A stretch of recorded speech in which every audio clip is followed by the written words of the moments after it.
നമ്മുടെ മഹാദൈവവും രക്ഷിതാവുമായ യേശു മശിഹായ്ക്ക് മഹത്വം ഉണ്ടാകട്ടെ. ഇന്ന് ഒരു പ്രാവശ്യം കൂടെ നിങ്ങളുടെ അടുക്കൽ ഈ ഒരു മെസ്സേജുമായിട്ട് വരുവാൻ കർത്താവായ യേശു ക്രിസ്തു എനിക്ക് തന്ന ഈ വലിയ കൃപയ്ക്കായി നന്ദിയോടെ ദൈവത്തെ സ്തുതിക്കുന്നു. ഒരു പ്രാവശ്യം കൂടെ ഈ അവസരം എനിക്ക് തന്ന അഡ്മിനിലുള്ള എല്ലാ സഹോദരങ്ങൾക്കും ഞാൻ എൻ്റെ നന്ദിയെ ഈ സമയത്ത് അറിയിക്കുന്നു. കഴിഞ്ഞ ദിവസങ്ങളിൽ പല മെസ്സേജുമായിട്ട് നിങ്ങളുടെ അടുക്ക് വരുവാൻ ഈ ഗ്രൂപ്പിന് സാധിച്ചതോർത്ത് ദൈവത്തെ അതിയായി പ്രശംസിക്കുന്നു. ആദ്യ നൂറ്റാണ്ടിൽ കർത്താവിൻ്റെ ആദ്യ ശിഷ്യന്മാർ പറഞ്ഞ ആ സുവിശേഷം ഇന്നും ലോകം മൊത്തം അറിയിക്കപ്പെടുന്നു. അത് ഗ്രഹിക്കുന്നവർ വളരെ ചുരുക്കം ആൾക്കാർ മാത്രം. പക്ഷേ അത് ഗ്രഹിക്കുന്നവർ മാത്രം രക്ഷിക്കപ്പെടും എന്ന് കർത്താവ് ആദ്യമേ അരുളി ചെയ്തു. അത് തന്നെ അപ്പോസ്തലന്മാരും പിന്നെയും നമ്മളെ ഓർമ്മിപ്പിച്ചു. ഞങ്ങൾ ആദ്യം പറഞ്ഞ സുവിശേഷത്തിൽ നിങ്ങൾ ഉറച്ചു നിൽക്കുക എന്ന്. പൗലോസ് തന്നിൽ കൂടെ കർത്താവിൻ്റെ ശിഷ്യനായ തീമോത്തിയോസിനെ ഈ കാര്യം വളരെ ശ്രദ്ധയോടെ ഓർമ്മിപ്പിക്കുന്നതായിട്ട് നമുക്ക് കാണാം. 1 തീമോത്തിയോസ് 4-ാമത്തെ അധ്യായം അതിൻ്റെ 13 മുതൽ ഉള്ള വാക്യങ്ങൾ. അതിൽ പൗലോസ് പറയുന്നു, ഞാൻ വരുവോളം വായന, പ്രബോധനം, ഉപദേശം എന്നിവയിൽ ശ്രദ്ധിച്ചിരിക്കുക. മൂപ്പന്മാരുടെ കൈവെപ്പോട് കൂടെ പ്രവചനത്താൽ നിനക്ക് ലഭിച്ചതായ നിന്നിലുള്ള കൃപാവരം ഉപേക്ഷയായി വിചാരിക്കാതെ നിന്റെ അഭിവൃദ്ധി എല്ലാവർക്കും പ്രസിദ്ധമായി തീരേണ്ടതിന് ഇത് കരുതുക. ഇതിൽ തന്നെ ഇരുന്ന് കൊള്ളുക. നിന്നെ തന്നെയും ഉപദേശത്തെയും സൂക്ഷിച്ചു കൊള്ളുക. ഇതിൽ ഉറച്ചു നിൽക്കുക.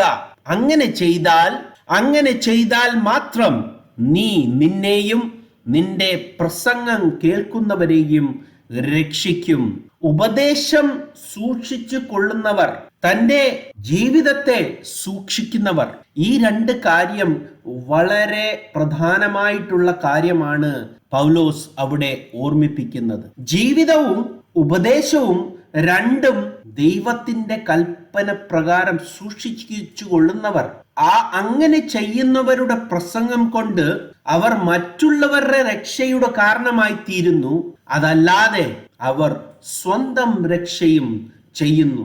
അപ്പോൾ ശരിയായ പ്രസംഗം, ശരിയായ ഉപദേശം പ്രസംഗിക്കാത്തവർ അവർ വിചാരിക്കുന്നത് അവർ വലിയ ദൈവത്തിന്റെ വേലയാണ് ചെയ്യുന്നത്.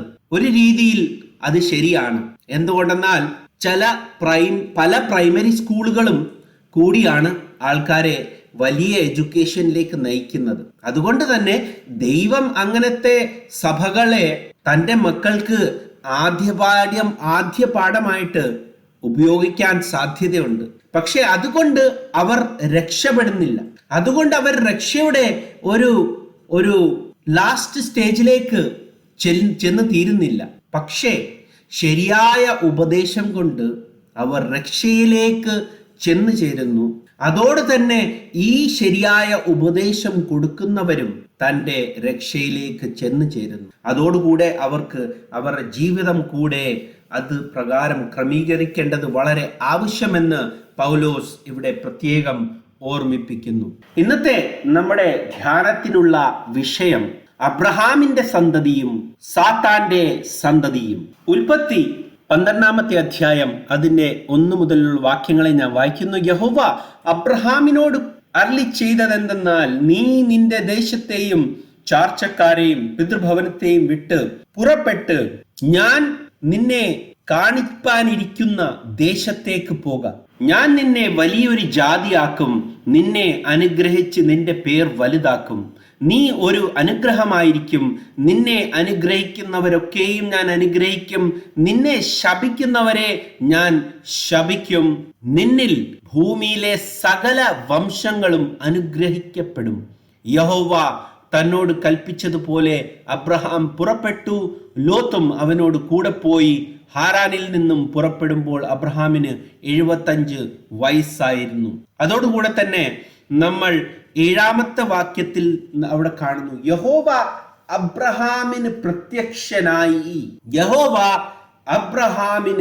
പ്രത്യക്ഷനായി.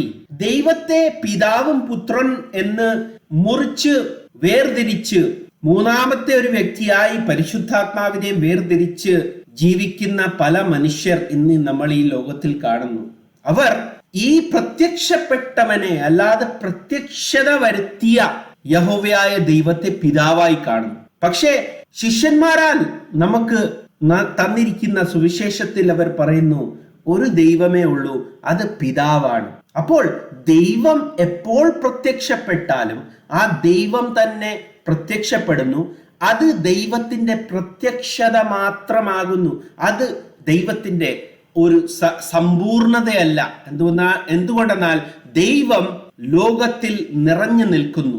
അപ്പോൾ ഇവിടെ യഹോവ പ്രത്യക്ഷനായത് പിതാവ് പ്രത്യക്ഷനായെന്ന് പറയുന്ന ആൾക്കാർക്ക് കിട്ടുന്ന അവരുടെ ആ ഉപദേശത്തിന് കിട്ടുന്ന ആ ഒരു വചനം പിന്നെ യോഹന്നാന്റെ സുവിശേഷത്തിലാണ്. 1-ാമത്തെ അധ്യായത്തിൽ അവിടെ പറയുന്നു ആരും ഒരു നാളും പിതാവിനെ കണ്ടിട്ടില്ല.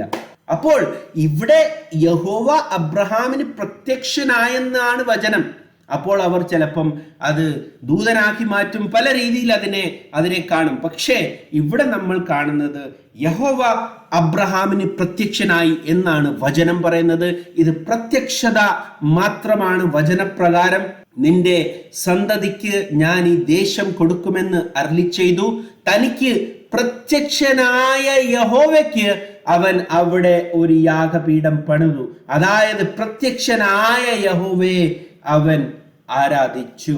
പ്രത്യക്ഷനായവനെ അവൻ ആരാധിച്ചു. അവൻ പ്രത്യക്ഷനായവനിൽ വിശ്വസിച്ചു. അവൻ പ്രത്യക്ഷനായവനെ ആരാധിച്ചു. ഇതാകുന്നു അബ്രഹാമിന്റെ വിശ്വാസം. അവന് പ്രത്യക്ഷമായ അവന്റെ ദൈവത്തിൽ, ആ പ്രത്യക്ഷനായവനിൽ വിശ്വസിച്ചു എന്നാണ് അവിടെ നമ്മൾ കാണുന്നത്. ആ പ്രത്യക്ഷനായവനെ അവൻ ആരാധിച്ചു, അതിന് യാഗപീഠം പണിഞ്ഞു. അവിടെ നമ്മൾ വളരെ ശ്രദ്ധിക്കേണ്ടതാകുന്നു. ആരാധന കൊടുക്കുന്നത് ആർക്ക്? പ്രത്യക്ഷനായ ദൈവത്തിന്.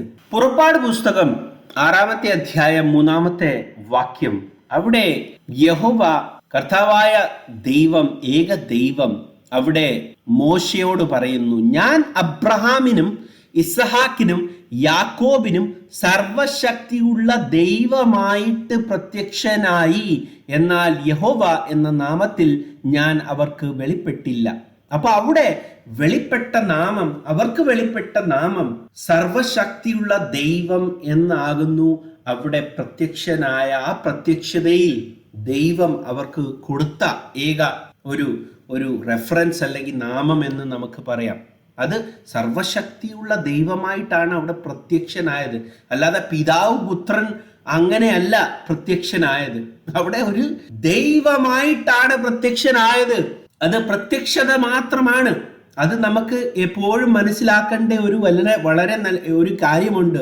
ഇപ്പോൾ പുതിയ നിയമത്തിൽ നമ്മൾ കേൾക്കുന്നു 1 തീമോത്തിയോസ് 3:16 അവിടെ മലയാളം ട്രാൻസ്ലേഷൻ അത്ര ശരിയല്ല. ഇംഗ്ലീഷ് ട്രാൻസ്ലേഷനിൽ KJV നമ്മൾ വായിക്കുമ്പോൾ അറിയാം, God was manifest in the flesh എന്ന് വെച്ചാൽ ദൈവം ജഡത്തിൽ പ്രത്യക്ഷപ്പെട്ടു. അത് നമുക്ക് മലയാളത്തിൽ നമുക്ക് ശരിയായി കാണണമെങ്കിൽ യോഹന്നാന്റെ സുവിശേഷം 1-ാമത്തെ അധ്യായത്തിനകത്ത് നമ്മൾ കാണുന്നു, വചനം ദൈവമായിരുന്നു, വചനം ജഡമായി തീർന്നു. അപ്പോൾ വചനം ദൈവമായിരുന്നു, ആ ദൈവം ഏക ദൈവമാണ്. ആ ദൈവം തന്നെ ജഡത്തിൽ പ്രത്യക്ഷത വരുത്തി എന്നുള്ള വിഷയം ഇവിടെ പറയുന്നു. ഞാൻ അബ്രഹാമിന് ഇസഹാക്കിന് യാക്കോബിനും സർവശക്തിയുള്ള ദൈവമായിട്ട് പ്രത്യക്ഷനായി. ഈ കാര്യം വളരെ ഓർത്തുകൊള്ളുക. ആ ദൈവമായിട്ട്, സർവശക്തിയുള്ള ദൈവമായിട്ട് പ്രത്യക്ഷനായവനിൽ അബ്രഹാം വിശ്വസിച്ചു. ആ പ്രത്യക്ഷനായ ദൈവത്തിന്, ഏക ദൈവത്തിന് സകല ആരാധനയും കൊടുത്തു. ആ ദൈവം തന്ന എല്ലാ പ്രമാണങ്ങളിലും എല്ലാ വാഗ്ദത്തങ്ങളിലും അബ്രഹാം വിശ്വസിച്ചു. ഗലാത്യർ അധ്യായം 3 അതിന്റെ 6-ാമത്തെ വാക്യം മുതൽ ഞാൻ വായിക്കുന്നു. അബ്രഹാം ദൈവത്തിൽ വിശ്വസിച്ചു, അത് അവന് നീതിയായി കണക്കിട്ടു എന്നുണ്ടല്ലോ. അബ്രഹാം ദൈവത്തിൽ, അവിടെ ഏക വചനമാണ്. അബ്രഹാം ദൈവത്തിൽ വിശ്വസിച്ചു, അത് അവന് നീതിയായി കണക്കിട്ടു. അതുകൊണ്ട് വിശ്വാസികൾ അത്രേ അബ്രഹാമിന്റെ മക്കൾ എന്ന് അറിവിൻ. ആരൊക്കെ ശരിയായ വിശ്വാസത്തെ ഗ്രഹിക്കുന്നുവോ അവരാകുന്നു അബ്രഹാമിന്റെ മക്കൾ. എന്നാൽ ദൈവം വിശ്വാസം മൂലം ജാതികളെ നീതീകരിക്കുന്നു എന്ന് തിരുവെഴുത്ത് മുൻ കണ്ടിട്ട് നിന്നിൽ സകല ജാതികളും അനുഗ്രഹിക്കപ്പെടുമെന്നുള്ള സുവിശേഷം അബ്രഹാമിനോട് അന്നേ മുൻകൂട്ടി അറിയിച്ചു. അങ്ങനെ വിശ്വാസികൾ വിശ്വാസിയായ അബ്രഹാമിനോട് കൂടെ അനുഗ്രഹിക്കപ്പെടുന്നു. അപ്പൊ ആ ജാതികൾക്ക് വരുവാനിരുന്ന നല്ല സുവിശേഷം, ആ സുവിശേഷം അറിയിച്ചത് ആരാകുന്നു? ആ സർവശക്തിമാനായ ദൈവം തന്നെയാണ്. ആ ഒരു ദൈവം, ഓൾമൈറ്റി ഗോഡ് ആണ് അവിടെ അറിയിക്കുന്നത്. നിന്നിൽ കൂടെയാണ് സകല ജാതികൾക്കും സുവിശേഷം വരുവാനിരിക്കുന്നത്, വാഗ്ദത്തങ്ങൾ വരുവാനിരിക്കുന്നത്. ഇനി നമ്മൾ പ്രത്യേകം വളരെ ശ്രദ്ധിച്ചു കേൾക്കേണ്ട ഒരു വാക്യമാണ് 14-ാമത്തെ വാക്യം. അബ്രഹാമിന്റെ അനുഗ്രഹം ആരിൽ കൂടെയാണ്? ക്രിസ്തു യേശുവിൽ കൂടെ ജാതികൾക്ക് വരേണ്ടതിന് നാം ആത്മാവെന്ന വാഗ്ദത്ത വിഷയം വിശ്വാസത്താൽ പ്രാപിപ്പാൻ തന്നെ. അബ്രഹാമിന്റെ അനുഗ്രഹം ക്രിസ്തു യേശുവിൽ ജാതികൾക്ക് വരേണ്ടതിന് നാം ആത്മാവെന്ന വാഗ്ദത്ത വിഷയം വിശ്വാസത്താൽ പ്രാപിക്കും തന്നെ. അപ്പോൾ അനുഗ്രഹം വരുന്നത് യേശു ക്രിസ്തുവിൽ കൂടെയാണ്. അത് എങ്ങനെയാണ് ആ വാഗ്ദത്തം വരുന്നത്? ആത്മാവെന്ന വാഗ്ദത്തം വിശ്വാസത്താൽ പ്രാപിക്കണം. ആരിലാണ് വിശ്വസിക്കേണ്ടത്? ക്രിസ്തു യേശുവിലാണ് വിശ്വസിക്കേണ്ടത്. എന്തുകൊണ്ടെന്നാൽ അനുഗ്രഹം വന്നത് ക്രിസ്തു യേശുവിൽ കൂടെയാണ്. സഹോദരന്മാരെ, ഞാൻ മനുഷ്യരുടെ ഇടയിൽ നടപ്പുള്ള ഒരു ദൃഷ്ടാന്തം പറയാം. ഒരു മനുഷ്യന്റെ നിയമമായാലും അതിന് ഉറപ്പ് വന്ന ശേഷം ആരും ദുർബലമാക്കുകയോ അതിനോട് വല്ലതും കൂട്ടിക്കൽപ്പിക്കുകയോ ചെയ്യുന്നില്ല. എന്നാൽ അബ്രഹാം അവന്റെ സന്തതിക്ക് വാഗ്ദത്തങ്ങൾ ലഭിച്ച് സന്തതികൾക്കും എന്ന് അനേകരെ കുറിച്ചല്ല, നിന്റെ സന്തതിക്ക് എന്ന് ഏകനെ കുറിച്ചാണ് പറയുന്നത്. അത് ക്രിസ്തു തന്നെ. അപ്പോൾ സന്തതി എന്ന് പറയുന്നത് ക്രിസ്തു ആകുന്നു എന്ന് പറയുന്നു. ഇതെങ്ങനെ സാധ്യമാകുന്നു? ഒരൊറ്റ സന്തതി, അതായത് ക്രിസ്തു, ഒരൊറ്റ സന്തതി, ഒരൊറ്റ വിത്ത് എന്നാണ് ഇംഗ്ലീഷിൽ അവിടെ പറയുന്നത്, സീഡ്. അത് ക്രിസ്തു തന്നെ. To not to seeds, to seed എന്നാണ് പറയുന്നത്. ഒരു വിത്ത്. ആ വിത്ത് ആണ് ക്രിസ്തു എന്ന ആത്മാവ്. പിന്നെ 20-ാമത്തെ വാക്യത്തിൽ നമ്മൾ വായിക്കുന്നു, ഒരുത്തൻ മാത്രമെങ്കിൽ മധ്യസ്ഥൻ വേണ്ടി വരികയില്ല, ദൈവമോ ഒരുത്തൻ മാത്രം. അത് വളരെ ശ്രദ്ധിച്ച് കേൾക്കേണ്ട വാക്കാണ്. ഒരുത്തൻ മാത്രമെങ്കിൽ മധ്യസ്ഥൻ വേണ്ടി വരികയില്ല, ദൈവമോ ഒരുത്തൻ മാത്രം. ഈ ഒരു വാക്യം വളരെ നമ്മൾ ശ്രദ്ധിച്ച് കേൾക്കേണ്ടതാണ്. ഒന്നുകൂടെ പറയുന്നു, ഒരുത്തൻ മാത്രമെങ്കിൽ മധ്യസ്ഥൻ വേണ്ടി വരികയില്ല, ദൈവമോ ഒരുത്തൻ മാത്രം. ദൈവത്തിന് വേറെ ഒരു മധ്യസ്ഥന്റെ ആവശ്യം ഇല്ല. ദൈവം ഒരുത്തൻ മാത്രമാണ്. അതുകൊണ്ട് ഈ പുത്രനായ ദൈവം എന്നുള്ള ജഡീക സങ്കല്പം, മനുഷ്യന്റെ സങ്കല്പം, മനുഷ്യനാൽ സൃഷ്ടിക്കപ്പെട്ട സങ്കല്പം, അതാകുന്നു തെറ്റ്. പുത്രൻ ദൈവമാണോ? പുത്രൻ ദൈവമായി തീരുന്നത് അവന്റെ ആത്മാവ് കൊണ്ടാണ്. അതുകൊണ്ടാണ് യേശു പറയുന്നത്, ഞാൻ സ്വയമേ ഒന്നും ചെയ്യുന്നില്ല. ഒന്നും ചെയ്യാത്തവൻ ദൈവമാണോ? എനിക്ക് അധികാരങ്ങളില്ല, പിതാവ് തന്നതെല്ലാം ഞാൻ ചെയ്യുന്നു. പിതാവ് എന്നിൽ വസിച്ചുകൊണ്ട് തന്റെ വേലകൾ ചെയ്യുന്നു. അപ്പോൾ വേലകൾ ആരുടെയാണ്? അത് ഏകദൈവമായ ആത്മാവായ, അതുകൊണ്ട് പിതാവായ ദൈവത്തിന്റെ വേലകൾ തന്നെ. ഒരൊറ്റ വ്യക്തിയുടെ പ്രവർത്തനമാണത്. അത് ദൈവത്തിന്റെ പ്രവർത്തനം. ദൈവം പുത്രനിൽ വസിച്ച് തന്റെ രക്ഷയുടെ വേലയെ ചെയ്തു. ദൈവം ജഡത്തിൽ പ്രത്യക്ഷനായി. ആരാണ് പ്രത്യക്ഷനായത്? ദൈവമാണ് ആ പ്രത്യക്ഷത വരുത്തിയത്. ആ പ്രത്യക്ഷത വരുത്തിയത് ദൈവം തന്നെ. മനുഷ്യനെ സൃഷ്ടിച്ചവനായ ദൈവം ആ മനുഷ്യന്റെ ശരീരത്തിൽ നിന്ന്, അതുകൊണ്ട് തന്നെ യേശു പറയുന്നു, പിതാവ് എന്നിൽ വസിച്ച് തന്റെ വേലകളെ ചെയ്യുന്നു. അതുകൊണ്ട് തന്നെ എപ്പോഴും നമ്മൾ കാണാറുണ്ട് ഈ ത്രിത്വം പല തരത്തിലെ ദുരുപദേശങ്ങൾ പഠിപ്പിക്കുന്നവർ 1 തീമോത്തിയോസ് 2-ാമത്തെ അധ്യായം അതിന്റെ 5-ാമത്തെ വാക്യം ആ വാക്യം വായിക്കും. ദൈവം ഒരുവനല്ലോ, ദൈവത്തിനും മനുഷ്യർക്കും മധ്യസ്ഥൻ ഒരുവൻ മാത്രം. ആരാകുന്നു എന്ന് പ്രത്യേകിച്ച് വായിക്കുന്നില്ല. ദൈവം ഒരുവനല്ലോ, ദൈവത്തിനും മനുഷ്യർക്കും മധ്യസ്ഥനും ഒരുവൻ. ആരാണ്? എല്ലാവർക്കും വേണ്ടി മറുവിലയായി തന്നെത്താൻ കൊടുത്ത മനുഷ്യനായ ക്രിസ്തു യേശു തന്നെ. ആരാകുന്നു ജീവൻ കൊടുത്തത്? ആരാകുന്നു ആ ജീവൻ കൊടുത്തതായി അവിടെ പറയുന്നത്? മനുഷ്യനാണ്. മനുഷ്യൻ അതാകുന്നു യേശു ക്രിസ്തുവിന്റെ മനുഷ്യ ആ പ്രകൃതിയും ദൈവത്തിന്റെ പ്രകൃതിയും. അതായത് യെശയ്യാവിന്റെ പുസ്തകം 11-ാമത്തെ അധ്യായം മലയാളത്തിൽ വളരെ നല്ലതായിട്ട് അവിടെ ട്രാൻസ്ലേറ്റ് ചെയ്യപ്പെട്ടു. യഹോവയുടെ ആത്മാവ് അവനിൽ ആവസിക്കും. അവിടെ വളരെ പറയുന്നു യെശയ്യായി, അതായത് ജെസ്സി എന്നുള്ള ദാവീദിന്റെ അപ്പനായ ജെസ്സി, യെശയ്യായി എന്നുള്ള മനുഷ്യന്റെ കൊമ്പായിട്ട് വരുന്നവന്റെ മേളില് ആരുടെ ആത്മാവാണ് ആവസിക്കുന്നത്? യഹോവയുടെ ആത്മാവാണ് അവിടെ ആവസിക്കുന്നത്. അപ്പൊ ദൈവം പിതാവ് എന്നിൽ വസിച്ചുകൊണ്ട് തൻ്റെ വേലകളെ ചെയ്യുന്നു. ആ പ്രത്യക്ഷപ്പെട്ടവൻ തന്നെ ദൈവം എന്ന് വിശ്വസിക്കുവാൻ സാധിക്കാത്തത്, ആ ദൈവത്തെ പുത്രനായിട്ടും പിതാവായിട്ടും വേറെ മുറിച്ച് പിതാവായ ദൈവമെന്നും പുത്രനായ ദൈവമെന്നും ഒക്കെ ഉള്ള ദുരുപദേശങ്ങളെ പറയുന്ന ചില ആൾക്കാർ, അവർ ശരിക്കും ആ ദൈവത്തിൽ വിശ്വസിച്ചുവോ? ഇല്ല. എന്തുകൊണ്ടെന്നാൽ പ്രത്യക്ഷപ്പെട്ടവൻ ദൈവമാകുന്നു എന്ന് അവർ വിശ്വസിച്ചിട്ടില്ല. അബ്രഹാം പ്രത്യക്ഷപ്പെട്ടവനിൽ വിശ്വസിച്ചു, അത് അവന് നീതിയായി കണക്കിട്ട്, അതുകൊണ്ട് അവന് രക്ഷയ്ക്കായി കാരണമായി തീർന്നു. അപ്പോൾ അവിടെ നമ്മൾ കണ്ടു, അബ്രഹാമിന്റെ സന്തതികൾ അല്ല, സന്തതി എന്നാണ് പറയുന്നത്. അതൊരു ഏകവചനമാണ്. നിന്റെ സന്തതിക്കുള്ള എല്ലാ വാഗ്ദത്തങ്ങളും. ആരാണ് ആ സന്തതി എന്ന് അവിടെ പറയുമ്പോൾ ക്രിസ്തു തന്നെ എന്ന് പറയുന്നു. അപ്പോൾ ഏക ആത്മാവാൽ ദൈവം തിരഞ്ഞെടുക്കുന്ന ആൾക്കാർ, ആ ആത്മാവിനെ ലഭിക്കുവാൻ, അതായത് നമ്മൾ പരിശുദ്ധാത്മാവ് എന്ന ആ ദൈവം തന്നെ എന്ന് വിശ്വസിക്കുന്ന, പക്ഷേ ദുരുപദേശക്കാർ മൂന്നാമത്തെ വ്യക്തിയാക്കി മാറ്റിയ ക്രിസ്തുവിന്റെ ആത്മാവിനെ പറ്റിയാണ് ഇവിടെ പറയുന്നത്.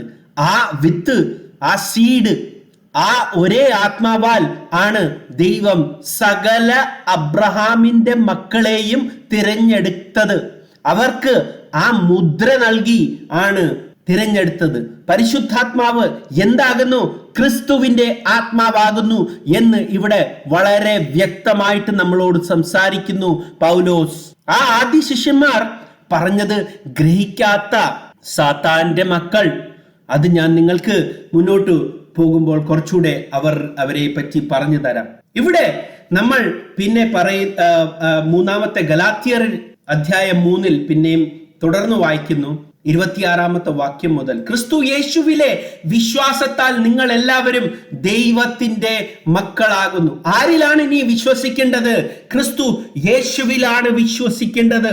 എന്തുകൊണ്ടെന്നാൽ വേറെ ഒരു ദൈവമല്ല, വേറെ ഒരു മധ്യസ്ഥനല്ല, ദൈവം ഒരുവൻ മാത്രം. അവനിൽ വിശ്വസിച്ചു കൊള്ളുക. ക്രിസ്തു യേശു തന്നെ, അത് യഹോവ തന്നെ എന്ന് വിശ്വസിച്ചു കൊള്ളുക. ക്രിസ്തു യേശുവിനോട് ചേരുവാൻ സ്നാനം ഏറ്റിരിക്കുന്ന നിങ്ങൾ എല്ലാവരും ക്രിസ്തുവിനെ ധരിച്ചിരിക്കുന്നു. യേശു ക്രിസ്തുവിന്റെ നാമത്തിൽ വിശ്വസിച്ച് അവന്റെ യോഹന്നാന്റെ സുവിശേഷം 1-ാമത്തെ അധ്യായം 12-ാമത്തെ വാക്യത്തിൽ പറയുന്നു, അവനെ കൈക്കൊണ്ടവർ, അവന്റെ നാമത്തിൽ വിശ്വസിച്ചവർ ഏവർക്കും അവൻ ദൈവമക്കളാകുവാൻ അധികാരം കൊടുത്തു. ആർക്കാണ് അധികാരം ലഭിച്ചിരിക്കുന്നത് ദൈവമക്കളാകുവാൻ? അവനെ കൈക്കൊണ്ടവർ. ആരാണ് കൈക്കൊണ്ടവർ? പൗലോസ് അപ്പോസ്തലൻ പറയുന്നു, കൊലോസ്യർക്ക് എഴുതിയ ലേഖനം 2-ാമത്തെ അധ്യായം 2 മുതൽ 9 വരെയുള്ള വാക്യങ്ങൾ, ആരും നിങ്ങളെ തത്വചിന്തകളാൽ തെറ്റിക്കാതിരിപ്പാൻ സൂക്ഷിപ്പീൻ. ഏത് വിഷയത്തിലാണ് തത്വചിന്ത വേണ്ടാത്തത്? അത് ദൈവത്തിന്റെ സകല സമ്പൂർണതയും അവനിൽ ദേഹരൂപമായി വസിക്കുന്നു. ഈ വിശ്വാസത്തിൽ ആരും നിങ്ങളെ തത്വചിന്തകളാൽ തെറ്റിക്കാതിരിക്കട്ടെ എന്ന് പറയുന്നു. രണ്ടാമത്, അവന്റെ നാമത്തിൽ വിശ്വസിക്കുന്ന ഏവർക്കും ദൈവമക്കളാകുവാൻ അവൻ അധികാരം കൊടുത്തു. ആരാണ് അവന്റെ നാമത്തിൽ വിശ്വസിച്ചിരിക്കുന്നത്? യേശു ക്രിസ്തു പറഞ്ഞ സാക്ഷ്യത്തെ ഗ്രഹിച്ചവർ. ഞാൻ പിതാവിന്റെ നാമത്തിൽ വന്നു, നിങ്ങൾ എന്നെ കൈക്കൊണ്ടില്ല. യോഹന്നാന്റെ സുവിശേഷം 5:43, യോഹന്നാന്റെ സുവിശേഷം 17:6, 11, 26 വാക്യങ്ങൾ വായിക്കുക. അവൻ വന്നത് ദൈവത്തിന്റെ രക്ഷയുടെ നാമത്തെ, ഏക നാമത്തെ വെളിപ്പെടുത്തുവാനും അത് മഹത്വപ്പെടുത്തുവാനും തന്നെ.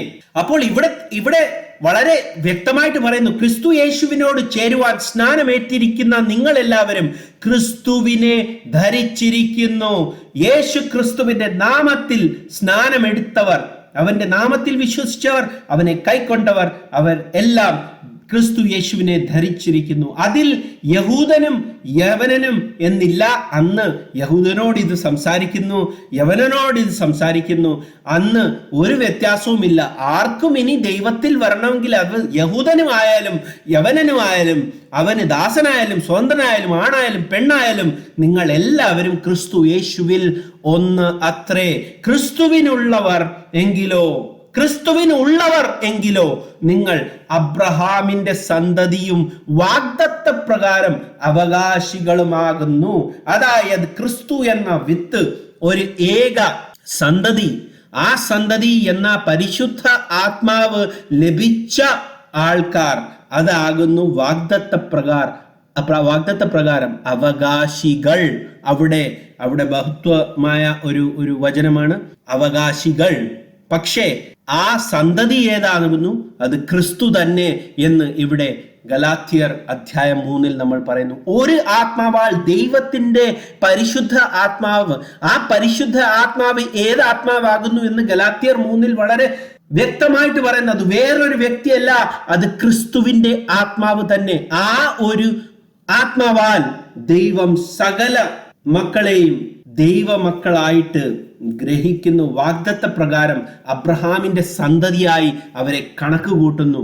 വെളിപ്പാട് പുസ്തകം 1-ാമത്തെ അധ്യായം അതിന്റെ 8-ാമത്തെ വാക്യത്തിൽ നമ്മൾ പോകുമ്പോൾ നമ്മൾ കാണുന്നു, അവിടെ യേശു ക്രിസ്തു അവിടെ പ്രത്യക്ഷനാകുന്നു. ആർക്ക്? അപ്പോസ്തോലനായ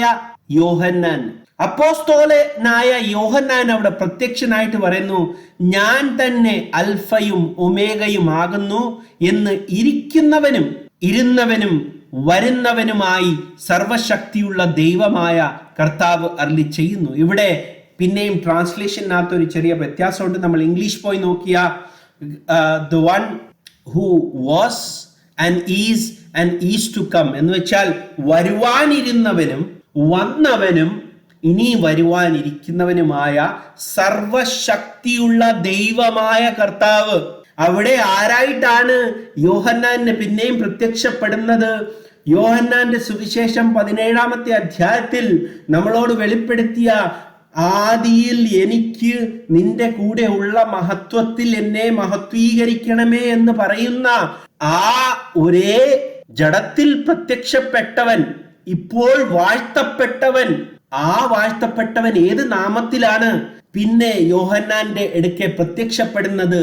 അബ്രഹാമിന് പ്രത്യക്ഷപ്പെട്ട സർവശക്തനായ ദൈവം എന്ന് ഉള്ള പ്രഖ്യാപനവുമായാണ് അവിടെ പ്രത്യക്ഷപ്പെടുന്നത്. ആ സർവശക്തനായി പ്രത്യക്ഷപ്പെട്ട ദൈവത്തിൽ അബ്രഹാം വിശ്വസിച്ചു.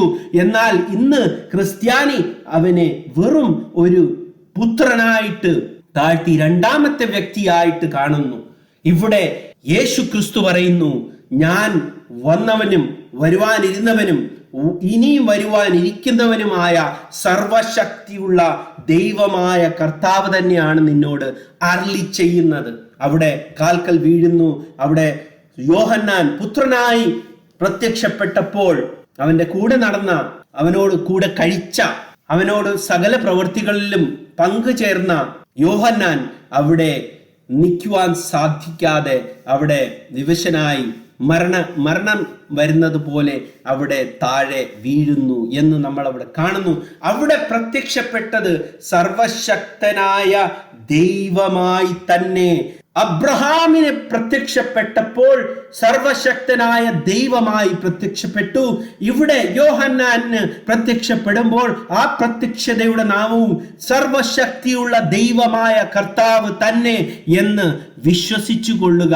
അങ്ങനെ വിശ്വസിക്കുന്നവൻ അബ്രഹാമിന് ലഭിച്ച ആ വാഗ്ദത്തം മത്തായിയുടെ സുവിശേഷം 28-ാമത്തെ വാക്യത്തിൽ 16 മുതൽ ഉള്ള വാക്യങ്ങളെ നമ്മൾ വായിക്കുമ്പോൾ അവിടെ അറിയാം, അവൻ പിന്നെയും അവർക്ക് പ്രത്യക്ഷനായപ്പോൾ ചിലർ അവനെ ആരാധിച്ചു, ചിലരോ സംശയിച്ചു. ഇന്ന് സംശയിക്കുന്ന ഭൂരിപക്ഷം ആൾക്കാർ വേറെ ഒരു പിതാവ് ഉണ്ട് എന്ന് വിശ്വസിക്കുന്നവർ, ആ വേറെ ഒരു പിതാവ് ഉണ്ടെന്ന് വിശ്വസിക്കുന്നവരെ പറ്റി കർത്താവായ യേശു ക്രിസ്തു എന്തു പറയുന്നു എന്ന് നമ്മൾ അറിയുന്നു. സർവശക്തിയുള്ള ദൈവമായ കർത്താവായിട്ട് യോഹന്നാന് പ്രത്യക്ഷപ്പെട്ടവനിൽ യോഹന്നാനും സകല ശിഷ്യന്മാരും വിശ്വസിച്ചു.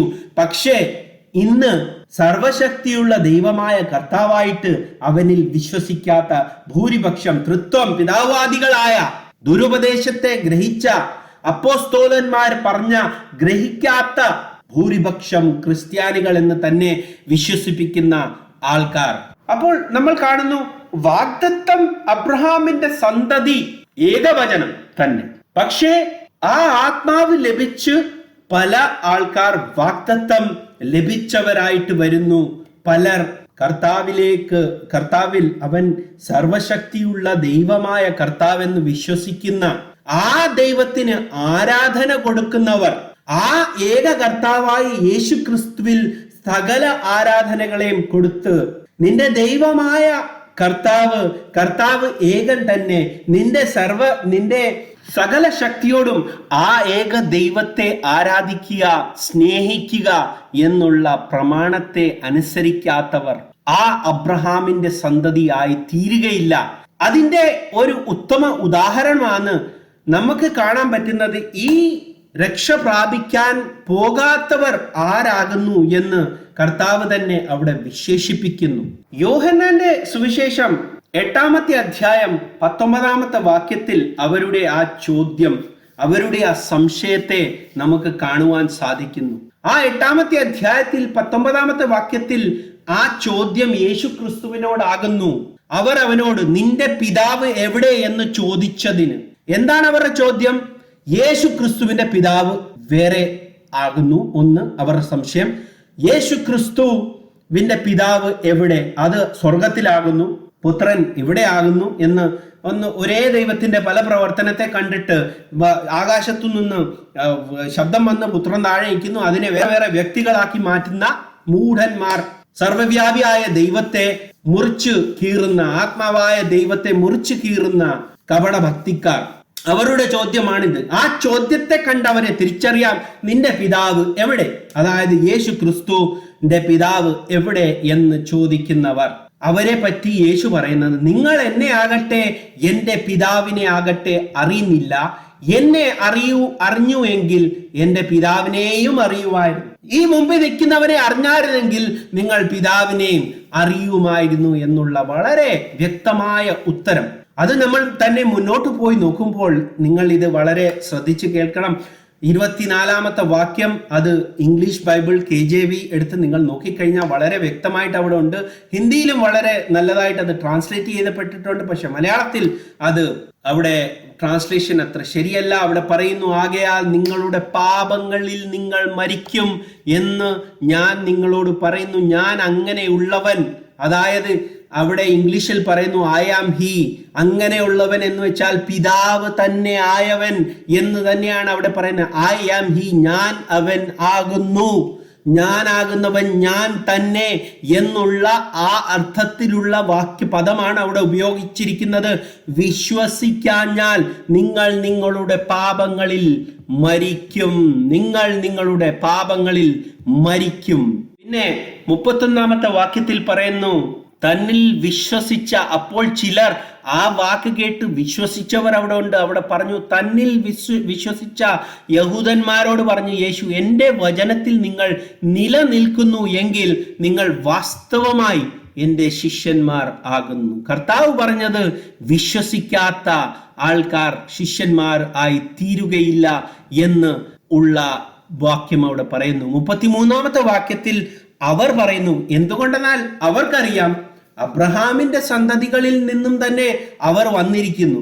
അപ്പോൾ അവര് വിചാരിക്കുന്ന എന്തുവാ, ഞങ്ങൾ അബ്രഹാമിന്റെ സന്തതിയാണെന്നാണ് അവർ വിചാരിക്കുന്നത്. പക്ഷെ നമുക്കറിയാം അബ്രഹാമിനുണ്ടായ സന്തതിക്കകത്ത് ഇസ്മായിൽ ഉണ്ടായിരുന്നു. അബ്രഹാമിന് പിന്നെ ഉണ്ടായ സന്തതികളിൽ, അതായത് ഇസഹാക്കിൽ നിന്നുണ്ടായ സന്തതികളിൽ 2 സന്തതികൾ ഉണ്ടായിരുന്നു. പക്ഷെ ഓരോ സന്തതികൾ മാത്രമേ തിരഞ്ഞെടുക്കപ്പെട്ടുള്ളൂ. എന്തെന്ന് വെച്ചാൽ അവരിലുള്ള വിത്ത് അത് ക്രിസ്തുവിന്റെ ആത്മാവായിരുന്നു. ആ വിത്തില്ലാത്തവൻ സന്തതി അല്ല എന്നുള്ള കാര്യം അവരെ ഇപ്പോൾ ഓർമ്മിപ്പിക്കുകയാണ്. അവർ അവനോട്, ഞങ്ങൾ അബ്രഹാമിന്റെ സന്തതി ആർക്കും ഒരു നാളും ദാസന്മാരായിട്ടില്ല, നിങ്ങൾ സ്വതന്ത്രന്മാർ ആകും എന്ന് നീ പറയുന്നത് എങ്ങനെ എന്ന് ഉത്തരം പറഞ്ഞു. അതിന് യേശു, ആമേൻ ആമേൻ ഞാൻ നിങ്ങളോട് പറയുന്നു, പാപം ചെയ്യുന്നവൻ എല്ലാം പാപത്തിന്റെ ദാസനാകുന്നു. ദാസൻ എന്നേക്കും വീട്ടിൽ വസിക്കുന്നില്ല, പുത്രനോ എന്നും വസിക്കുന്നു. പുത്രൻ നിങ്ങൾക്ക് സ്വാതന്ത്ര്യം വരുത്തിയാൽ നിങ്ങൾ സാക്ഷാൽ സ്വതന്ത്രരാകും. നിങ്ങൾ അബ്രഹാമിന്റെ സന്തതി എന്ന് ഞാൻ അറിയുന്നു, അബ്രഹാമിന്റെ സന്തതി എന്ന് ഞാൻ അറിയുന്നു. എങ്കിലും എൻ്റെ വചനത്തിന് നിങ്ങൾ ഇടം ഇല്ലായ്ക്കൊണ്ട് നിങ്ങൾ എന്നെ കൊല്ലുവാൻ നോക്കുന്നു. പിതാവിന്റെ അടുക്കൽ കണ്ടിട്ടുള്ള ഞാൻ സംസാരിക്കുന്നു. നിങ്ങളുടെ പിതാവിനോട് കേട്ടിട്ടുള്ളത് നിങ്ങൾ ചെയ്യുന്നു എന്ന് പറയുന്നു. അതായത് അവരുടെ ആത്മാവിനെ പറ്റിയാണ് പറയുന്നത്. അവരുടെ പിതാവ് ആരാണ്, അവരുടെ പിതാവെന്ന് യേശു പിന്നെ അവിടെ ഓർമ്മിപ്പിക്കുന്നു. അവർ അവനോട്, അബ്രഹാം ആകുന്നു ഞങ്ങളുടെ പിതാവെന്ന് ഉത്തരം പറഞ്ഞതിന് യേശു അവരോട് പറഞ്ഞു, നിങ്ങൾ അബ്രഹാമിന്റെ മക്കൾ എങ്കിൽ അബ്രഹാമിന്റെ പ്രവർത്തികളെ ചെയ്യുമായിരുന്നു. എന്നാൽ ദൈവത്തോട് കേട്ടിട്ടുള്ള സത്യം നിങ്ങളോട് സംസാരിച്ചിരിക്കുന്ന മനുഷ്യനായ എന്നെ, അവിടെ വളരെ പിന്നെയും പറയുന്നു, എന്നാൽ ദൈവത്തോട് കേട്ടിട്ടുള്ള സത്യം നിങ്ങളോട് സംസാരിച്ചിരിക്കുന്ന മനുഷ്യനായ എന്നെ. അവിടെ ദൈവമാണ് സംസാരിക്കുന്നത്, ദൈവം സംസാരിക്കുന്ന സത്യമാണ് അവരവിടെ കേൾക്കുന്നത്.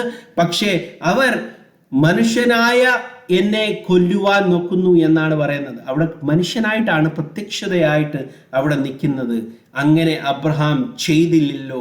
നിങ്ങളുടെ പിതാവിന്റെ പ്രവർത്തികളെ നിങ്ങൾ ചെയ്യുന്നു എന്ന് പറഞ്ഞ് അവനോട്, നിങ്ങൾ പരസംഗത്താൽ ജനിച്ചവരല്ല, ഞങ്ങൾക്ക് ഒരു പിതാവേ ഉള്ളെന്ന് ദൈവം തന്നെ എന്ന് പറഞ്ഞു. യേശു അവരോട് പറഞ്ഞു, ദൈവം നിങ്ങളുടെ പിതാവെങ്കിൽ നിങ്ങൾ എന്നെ സ്നേഹിക്കുമായിരുന്നു. ഞാൻ ദൈവത്തിന്റെ അടുക്കൽ നിന്ന് വന്നിരിക്കുന്നു, ഞാൻ സ്വയമായി വന്നതല്ല, അവൻ എന്നെ അയച്ചതാകുന്നു. എൻ്റെ ഭാഷണം നിങ്ങൾ ഗ്രഹിക്കാത്തത് എന്ത്? എൻ്റെ വചനം കേൾപ്പാൻ നിങ്ങൾക്ക് മനസ്സിലായ കൊണ്ടത്രേ. നിങ്ങൾ പിശാചെന്ന പിതാവിന്റെ മക്കൾ. അവിടെ മനുഷ്യനായ പുത്രൻ, ആ പുത്രൻ പറയുന്നത് സകലതും പിതാവായ ദൈവത്തിൽ, ഏക ദൈവത്തിൽ നിന്നും വരുന്നു എന്നും ആ പറയുന്നത് വിശ്വസിക്കുന്ന ഇല്ല എന്നും അവിടെ വളരെ അറിയുന്നു. അയച്ചവനാരാകുന്നു, പുത്രനാകുന്നു, അത് മനുഷ്യനാകുന്നു. ആ മനുഷ്യനാകുന്നു എന്ന് വളരെ കൃത്യമായിട്ട് അവിടെ പറയുന്നു. അയക്കപ്പെട്ടവൻ മനുഷ്യൻ, പക്ഷേ ആത്മാവ് അവരിൽ വസിച്ചുകൊണ്ട് തൻ്റെ വേലകളെ ചെയ്യുന്നു. സ്വർഗത്തിലുണ്ടോ? ഉണ്ട്. കർത്താവിലുണ്ടോ? ഉണ്ട്. സർവവ്യാപിയായ ദൈവം തൻ്റെ ഏകപുത്രനിൽ വസിച്ചുകൊണ്ട് പല പുത്രന്മാരെ നീതിയിലേക്ക് നയിക്കുവാൻ വേണ്ടി രക്ഷയുടെ വേലയെ അവിടെ ചെയ്യുന്നു. അപ്പോൾ അവിടെ 44-ാമത്തെ വാക്യത്തിൽ അവിടെ പറയുന്നു, നിങ്ങൾ പിശാച് എന്ന പിതാവിന്റെ മക്കൾ, നിങ്ങളുടെ പിതാവിന്റെ മോഹങ്ങളെ ചെയ്യുവാൻ ഇച്ഛിക്കുന്നു. അവൻ ആദി മുതൽ കുലപാതകൻ ആയിരുന്നു. അവനിൽ സത്യമില്ലായ്ക കൊണ്ട് സത്യത്തിൽ നിലനിൽക്കുന്നതുമില്ല. അവൻ ഭോഷ്ക് പറയുമ്പോൾ സ്വന്തത്തിൽ നിന്നും എടുത്തു പറയുന്നു. അവൻ ഭോഷ്ക് പറയുന്നവനും അതിൻ്റെ അപ്പനും ആകുന്നു. കർത്താവ് ആയ യേശു ക്രിസ്തു, അതായത് ആത്മാവായ യേശു ക്രിസ്തു, ആ ക്രിസ്തുവിന്റെ ആത്മാവ് തന്നെ അബ്രഹാമിന്റെ സകല സന്തതികളിലും വസിച്ച് ദൈവത്തിന്റെ വേലയെ ചെയ്യുന്നു. അങ്ങനെയുള്ളവർ വാഗ്ദത്തപ്രകാരം മക്കൾ എന്ന് എണ്ണപ്പെടുന്നു. ആ മനുഷ്യനായ യേശുവിന്റെ പിതാവാര്, പിതാവെന്തിയെ എന്ന് എപ്പോഴും ചോദിച്ചുകൊണ്ട് നടക്കുന്ന ചില പിതാവാദികളും തൃത്വക്കാരും, അവർ ഭോഷ്ക് പറയുന്നു. എന്ത് ഭോഷ്കാണ് അവർ പറയുന്നത്? അവരുടെ പിതാവ് അവരോട് പറയുന്ന ഭോഷ്കാണ് അവർ അവിടെ പറയുന്നത്. ഞാൻ തന്നെ ആകുന്നു, ഞാനാകുന്നവൻ ഞാനാകുന്നു, ഐ ആം ഹി എന്ന് വിശ്വസിക്കാത്തവൻ ഏവനും പിശാചിന്റെ മക്കളായിത്തീരുന്നു. പിശാചിന്റെ മക്കളായിത്തീരുന്നവർ ഒരിക്കലും പാപത്തിൽ നിന്നുമുള്ള മോചനത്തെ പറ്റി ഒരിക്കലും സംസാരിക്കത്തില്ല. എന്തുകൊണ്ടെന്നാൽ അവർ പാപത്തിൽ മരിക്കുവാൻ വേണ്ടി ഇരിക്കുന്നവരാകുന്നു. പാപത്തിൽ നിന്നും മോചനം ലഭിക്കണമെങ്കിൽ ആദ്യ ശിഷ്യന്മാര് ആദ്യ പെന്തക്കോസ്ത് നാളിൽ ആദ്യ പുതിയ ഉടമ്പടിയിൽ നടന്ന ആദ്യത്തെ സ്നാനം ഗ്രഹിച്ചവരായിരിക്കണം. അവർ പറഞ്ഞു, മാനസാന്തരപ്പെടുക, എന്നിട്ട് നിങ്ങൾ ഓരോരുത്തരും യേശു ക്രിസ്തുവിന്റെ നാമത്തിൽ സ്നാനമേൽക്ക, എന്നാൽ നിങ്ങൾക്ക് പാപമോചനം ലഭിക്കും, എന്നാൽ നിങ്ങൾക്ക് ആത്മാവ് ലഭിക്കും. ഏത് ആത്മാവാണ്? പരിശുദ്ധ ആത്മാവ്. അതായത് അബ്രഹാമിന്റെ സന്തതിക്ക് കിട്ടിയ വാഗ്ദത്തം. ആ വാഗ്ദത്തം, ആ സന്തതി ആരാകുന്നു? ക്രിസ്തു ആകുന്നു. ആ സന്തതിയായ വാഗ്ദാനം നിനക്ക് ലഭിക്കണമെങ്കിൽ നിങ്ങൾ യേശു ക്രിസ്തുവിലേക്ക് സ്നാനപ്പെട്ട് യേശു ക്രിസ്തുവിലേക്ക് ചേർക്കപ്പെടണം, യേശു ക്രിസ്തുവിനെ ധരിക്കണം. അങ്ങനെ ധരിക്കുന്നവർ മാത്രം അബ്രഹാമിന്റെ സന്തതിയായി മാറുന്നു. അബ്രഹാമിന്റെ സന്തതിയെങ്കിലോ നിങ്ങൾ വാഗ്ദത്ത പ്രകാരം മക്കളായിത്തീരുന്നു. ആ മക്കളായിത്തീരുമ്പോൾ നിങ്ങൾ ദൈവമക്കളായിത്തീരുന്നു. അങ്ങനെ ആകുന്നവർ മാത്രം രക്ഷിക്കപ്പെടുന്നു.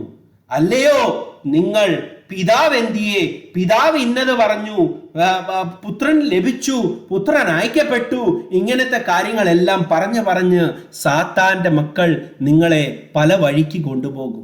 ആ നിന്ന് സംസാരിച്ച മനുഷ്യനായ യേശു ക്രിസ്തുവിൽ വസിക്കുന്ന ഏക ദൈവത്തിന്റെ ആത്മാവ്, ആ ദൈവം തന്നെ ആ ഒരു ജഡപ്രത്യക്ഷത വരുത്തി എന്ന് വിശ്വസിക്കാത്ത ഭൂരിപക്ഷം ക്രിസ്ത്യാനികൾ അവരാരാകുന്നു എന്ന് യേശു ഇവിടെ 8-ാമത്തെ അധ്യായത്തിൽ വളരെ വ്യക്തമായിട്ട് പറയുന്നു.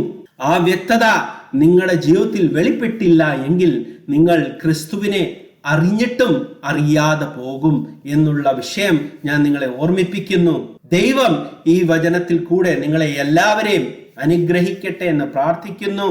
ആദ്യ ശിഷ്യന്മാർ അവർ പരിശുദ്ധാത്മാവ് ലഭിച്ചപ്പോൾ, അതായത് ക്രിസ്തുവിന്റെ ആത്മാവ് ലഭിച്ചപ്പോൾ, അവർ അബ്രഹാമിന്റെ സന്തതി വാഗ്ദത്ത പ്രകാരം ആയിത്തീർന്നപ്പോൾ അവർ പറഞ്ഞ പാപമില്ലാത്ത മക്കളായി തീരണമെങ്കിൽ നിങ്ങൾ ആദ്യ സുവിശേഷത്തെ ഗ്രഹിച്ച് ആ സുവിശേഷത്തിൽ വിശ്വസിക്കുക, അബ്രഹാമിന്റെ സന്തതിയായി മാറുക, വാഗ്ദത്ത പ്രകാരം ദൈവമക്കൾ ആയി മാറുക, സകലത്തിൻ അധികാരികളായി തീരുക.